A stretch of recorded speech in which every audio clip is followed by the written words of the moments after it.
Lyon defender Ellie Carpenter: "I don't think many people understand how cutthroat it is as Kemp. When Ellie Carpenter was 16, she was sledged by an opposition manager. Western Sydney Wanderers were playing away, she was at right back and the coach was going hell for leather from his technical area. Who is Ellie Carpenter? She's not fast," he boomed as his own player ran at her with ball at feet. "She's nothing. He was just giving it to me," says Carpenter, now 22 and playing for Olympique Lyonnais. "Just going at me the entire first half because I was on his side of the pitch. I was just like, who is this guy, what is he doing? I'm literally like 16 years old, what are you trying to get at?" Chances are he was calling her nothing because he knew she was something. Something very good indeed. And she was fast, with an overlap worthy of water cooler chat and a purposeful physicality both on and off the ball. "It kind of just made me play better, to be honest," she says. "It motivated me more, I just wanted to shut him up. Like, okay, you want to badmouth me, try to get in my head?" It worked, but not in the way he had obviously hoped. In one way or another, Carpenter has been targeted on the football field since she can remember. By the local boys in her small New South Wales hometown of Cora. By Martin and Megan Rapinoe and Leek Martins. This Saturday it could be Alexia Putellas when her Lions side face Barcelona in the Women's Champions League final. If Carpenter was a teenaged world-class fullback in the making, she has realized that status as a young adult. These days she is starting for Lyon, the global point of reference for women's club football. To her left is captain Wendy Renard, the first woman to make 100 Women's Champions League appearances. Behind her is Chile's veteran goalkeeper Christiane Endler. In front is the tournament's record goalscorer, Ada Hegerberg, and the United States' brightest young talent in Caterina Macario. Their lists of individual and team decorations are intimidating. Carpenter herself has a string of them. One of her collection is a Women's Champions League winner's medal, though only through pure circumstance.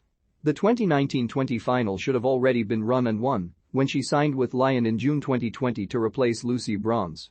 Except that COVID-19 had forced its postponement, meaning Carpenter watched her new team see off VfL Wolfsburg from the bench. "I wasn't really meant to be there," she says. "But I was, which was a great bonus. It was an amazing experience, but I obviously didn't play, so I didn't feel like I had won it. But it's so great to be part of the team and to know what it takes to get there. And now, doing the whole season and starting from the first games in the group stage and the qualification rounds and everything, it feels a lot different because you've worked the whole way from the beginning." Lyon are almost always around at the business end in Europe. They won 5 years running until 2020-21, when they went out in the quarter-finals to domestic rivals Paris Saint-Germain. Barcelona dismantled Chelsea in the final to claim their first trophy and complete a treble. Now the defending champions, led by Ballon d'Or winner Putellas and spurred on by record crowds at the Camp Nou, stand in the way of Lyon's quest for a record-extending 8th title in Turin. "Those crowds just show how far women's football has come," says Carpenter. "It's great to see women's clubs doing so well. Barcelona are a great team, a world-class team. 3 years ago, Lyon played them in the final and won 4-1, but this is obviously going to be a lot tighter match. I think that's really cool, the level is a lot higher and more competitive, and that's what you want." For Carpenter, these past 2 years in France have been a natural career progression, a moving with the times when the times are moving to Europe. It has also been a stiff challenge, a step up from NWSL side Portland Thorns and A-League women club Melbourne City. Lyon are undefeated this season in Division 1 Feminine and are closing in on the title, a season after PSG halted their streak of successive titles at 14. "Being in this environment every day, I don't think many people understand how high pressure and cutthroat it is with so many world-class players," she says. "Anyone can start on any given day, and you're fighting for your position every training session. That's been so good for me that you have to be at your top every day. And that's also hard obviously, because some days you just can't be at your top, but you have to be. I have to try to be. That's really pushed me to my limits. I've definitely improved, and this is the best environment for myself to be in to do that." That environment is fostered by former France international Sonia Bompister, the club's first female head coach appointed last year following the exit of Jean-Luc Vasseur, who has since been sacked by Everton after 10 games. "I really like her tactics and her ambitions," Carpenter says.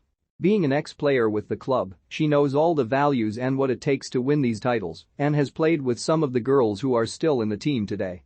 "The feel within the group is a lot different too under our last coach, we're just gelling a lot more, off and on the pitch.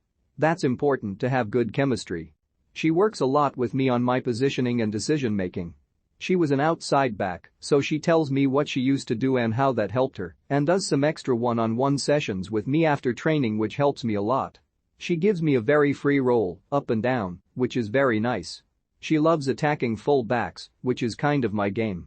Carpenter's inventive forward runs have been her bread and butter in Australia's national team, alongside Chelsea's Sam Kerr, Arsenal's Caitlin Foord, Manchester City's Hayley Raso, and a string of others playing in the Women's Super League. But her hardiness, she says, comes from the rough and tumble of her childhood. Playing with the boys definitely helped me physically, she says. If I didn't start with the boys, I don't think I would be the player I am today. I had to be stronger and faster, otherwise you couldn't keep up. I played with them until I was 12 or so, and I say to young girls these days to try and stay with the boys as long as you can. Football is also a sacrifice. I realized nothing really comes easy. I didn't really have much of a social life, or friends you would say.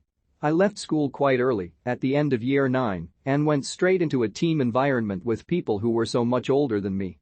I never really got to be a teenager, but I don't regret it at all. Because now I'm sitting here, and I wouldn't want to be anywhere else.